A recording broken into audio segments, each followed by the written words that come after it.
Magandang hapon po. Ma'am, dito po nakatira si Ma'am Emma Sena Sibuca. Oo, dito. Pwede pong makausap si Ma'am? Pwede po, yan po. Nasaan po? Hello, Mother! Mother, magandang hapon po. Kayo po si Ma'am Emma Sena Sibuca.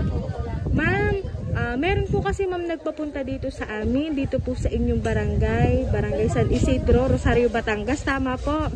Ito po yung Sitio Torre. Ay ma'am, ay galing po kasi kami sa office. Ay parang kayo ma'am ay pinadadalhan po ng notice ma'am. Naparsan. Po? Wala ga kayo ma'am kinauutangan ma'am? Wala naman, ma'am. Wala po. Kasi ma'am, meron kami ma'am, dala dito ma'am papers ma'am, envelope ma'am. At ito daw po ma'am ay ibigay namin sa inyo. Ay parang ito po ma'am ay notice po ma'am ng inyo pong hinirma ng pera. Ay siguro kailangan na pong bayadan. Wala naman, ma'am, akong utang. Wala kayo ma'am utang kung wala saan po. Kasi ma'am, ito ma'am ay galing pa po saan Batangas City. Sino naman pong nagpapano ng... Galing po dun sa office ma'am kami po tagapagdalalaan po ng ganito kapag may tawag po sa office. Wala po ma'am akong ibabayad pa Pa? Wala po akong ibabayad. May utang ka ba? May Wala utang nga akong utang. Bakit kasi sinisingil? Halay ko. Ay paano nga ho yun ma'am? Ay hindi namin yun pwede ma'am buksan. Ay di kayo na lang ma'am ang tumingin kung magkano ma'am yung dapat yung bayaran doon. Parang ito ma'am ay kailangan nyo bayaran ito ng December 5. Malapit na. Opo, December 5 po.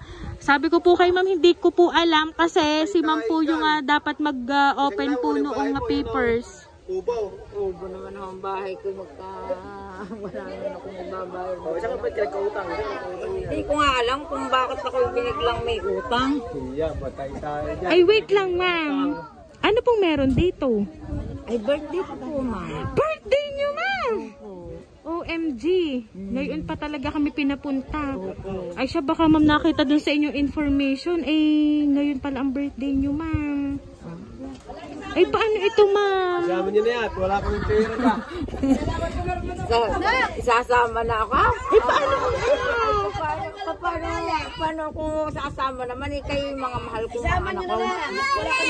Ay siguro nga po. Ay payag po kayong isasama namin si ma'am.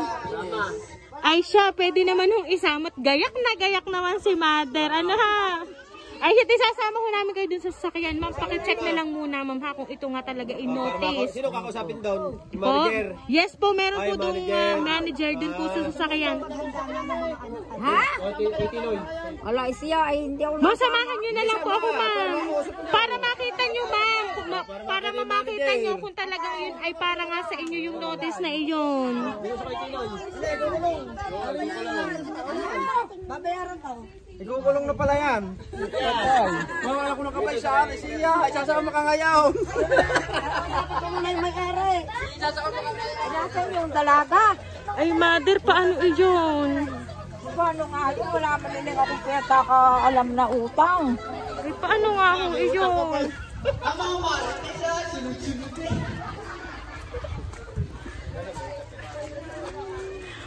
Ay ma'am, payag sila ma'am na kayo daw ay isama na lang. Hindi ko nasama. Utang na utang mo. Kaya lang ma'am, ang problema ay bakit may nagpadala sa inyo ng notice? Yun nga yung iniisip ko.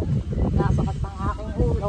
Pero wala talaga ma'am kayong naaalalang pinagkakautangan nyo po. Wala naman yun akong dapat umutang. Sige ma'am, una kayo ma'am. Wala naman ikababayar ako Kahit ako may mga anak kayo, baka magligalig pag ako yung magligalig. Opo, kasi Wala sila ma'am. magbabayad. Opo, kasi ma'am, on December 5, kailangan nyo pong rumiport ma'am doon sa Batangas City. Oo. Kung ano pong office ang inyo dapat napuntahan, nandiyan po sa papers. Kahirap naman ang hindi nakakasuot kayo din sa amin. Hindi kayo makakabaka, hindi na kayo sumama sa amin. Ay mother, paano po? Titingnan nyo na po. Ay, oo, kung kausapin na yung may-ari. Kunin muna po natin din yung papers. Ano pa? At para inyong mabasa. Happy birthday, Mother!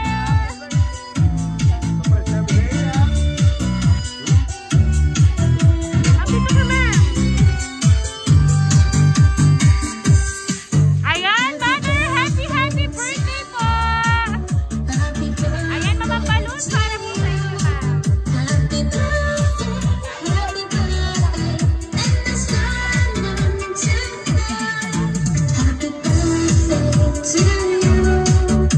Ayan, ma'am, dahil ang birthday mo, ma'am. Ayan, ito po talaga, ma'am, ang gustong ipabot sa inyo, ma'am, na taong nagmamahal para po sa inyo. Ayan.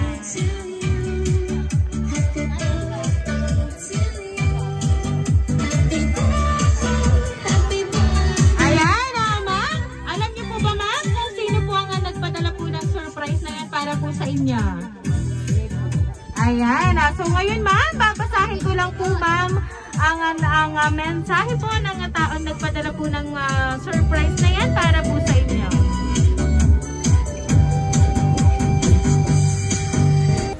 Happy birthday, Inay. Wala kaming ibang kahilingan sa ating Panginoon, kundi ang magkaroon ka ng mahabang buhay at malakas na pangangatawan at walang anumang karamdaman. Alam mo kung gaano ka po namin kamahal magkakapatid. Di ka naman namin mabigyan ng marangyang buhay, pero hindi ka po namin pababayaan kahit kailan. Gaya po ng pag-aalaga mo sa amin noong kami ay nasa pupunan mo pa. At hanggang ngayon, kami ay malalaki na. Napakabuti mong ina sa amin. Mahal na mahal ka namin. Salamat, Inay, sa lahat ng pag-aaruga at pagmamahal mo po sa amin. Alam namin na matagal mo na itong pangarap ang magkaroon ng ganitong surprise. Hanggang dati nakakatulugan mo na ang panonood ng ganitong pa-surprise, naaawa naman kami sa iyo noon at di ka namin mabigyan. So ngayon, wala kaming magawa kasi hindi talaga at wala kaming kakayahan ibigay sa iyo ang ganito. Dahil sa kahirapan ng buhay. Kaya salamat po sa Panginoon at naibigay na naman ngayon ang kaarawan ang matagal mo nang pinapangarap, ang surprise na katulad nito. Sana po ay napasaya ka po namin ngayong kaarawan mo. Kahit wala na po ang papa, alam namin na masaya siya ngayong birthday mo at naibigay namin ang iyong gusto. Mahal na mahal ka namin, Inay, at kulang ang salitang salamat sa lahat ng sakripisyo niyo sa amin. Muli, happy birthday po ulit sa iyo, mahal namin, Inay. God bless you po sa inyo at sa ating pamilya. At salamat sa ating Panginoon. Nagmamahal ang iyong mga anak. Ayan. So, ma'am, ito po nga surprise ang ito, ma'am, ay mula po sa inyong mga anak. Nasabi nyo nga po sa akin kanina, talagang ibinibigay ng inyong mga anak ang inyong kaligayahan. At ito nga po, nabanggit po sa sulat, kayo po pala ay nakakatulugan nyo na ang panonood ng ganitong pa-surprise. At noon po, hindi pa nila maibigay. So ngayon po, ayan, nasa sa harap na po kayo ng ganito pong programa at ibinigay po nila ang inyong kahilingan na kayo po ay makaranas ng ganitong surprise. So ito na po, ma'am. Ano po ba, ma'am, ang gusto niyo pong sabihin para po sa inyong mga anak, sa inyong pong mga manugang, sa inyong pong apo na sobra po ang pagmamahal para po sa inyo? Mga anak, salamat. Totoo hindi nyo pinababayaan kahit wala na yung papa.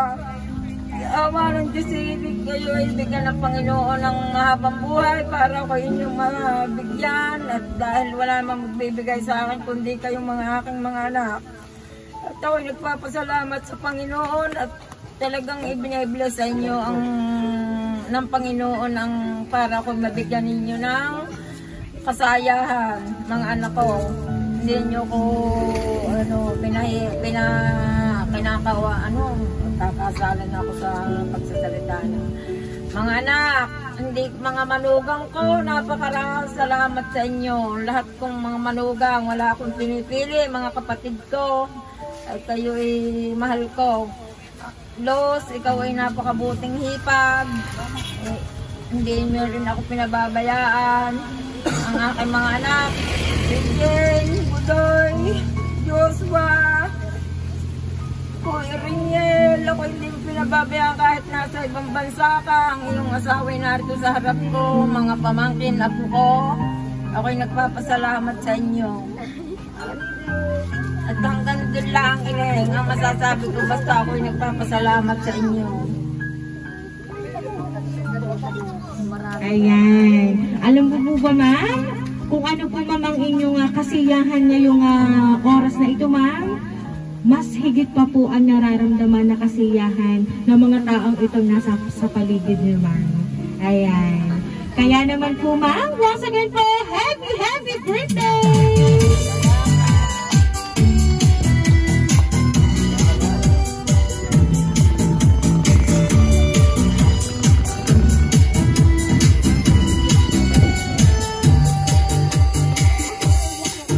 Ayan, ang mother, dahil ang 63rd birthday mo, ma'am, maawitan ka po namin ng happy birthday. Happy birthday to you. Happy birthday to you. Happy birthday, happy birthday. Happy birthday to you. Ayan, sabay-sabay po tayong lahat. Happy birthday to you. Happy birthday to you. Happy birthday, happy birthday, happy birthday to you. Ayan, ma'am, make a wish on your 63rd birthday and blow your candle, ma'am.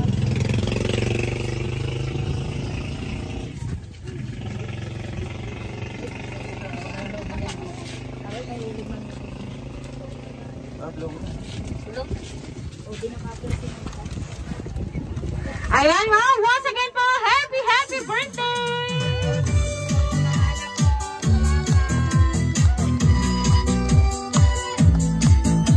Ayan, ma'am, dahil hindi lang po yan ang hatid na sorpresa nila para po sa inyo, kasi ma'am, si Ma'am Rhea po, ma'am, ay meron pong regalo para po sa inyo. Ayan, Ma'am Rhea, lapitan niyo po si Mother at inyo pong ibigay ang inyong pong handog na regalo para po sa kanya.